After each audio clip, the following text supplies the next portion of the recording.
सिंध हुकूमत ने बेरोजगार नौजवानों को आसान इकसात पर जल्द ईवी टैक्सी फराहम करने का फैसला कर लिया। सिंध के सीनियर वजीर शर्जील इनाम मेमन ने मंसूबे पर काम तेज करने की हिदायत कर दी। इस मंसूबे के तहत ईवी टैक्सियां आसान इकसात पर फराहम की जाएंगी। कराची में ईवी टैक्सी असेंबल करने वाली कंपनी के हुकाम ने सीनियर वजीर को मंसूबे की तफसीलात से आगाह किया।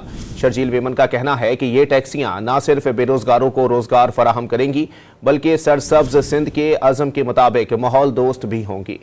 सिंध हुकूमत ने बेरोजगार नौजवानों को आसान इकसात पर जल्द ईवी टैक्सी फराहम करने का फैसला कर लिया। सिंध के सीनियर वजीर शर्जील इनाम मेमन ने मंसूबे पर काम तेज करने की हिदायत कर दी।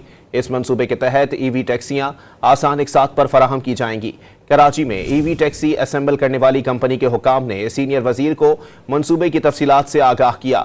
शर्जील मेमन का कहना है कि ये टैक्सियां न सिर्फ बेरोजगारों को रोजगार फराहम करेंगी बल्कि सरसब्ज सिंध के अज़म के मुताबिक माहौल दोस्त भी होंगी।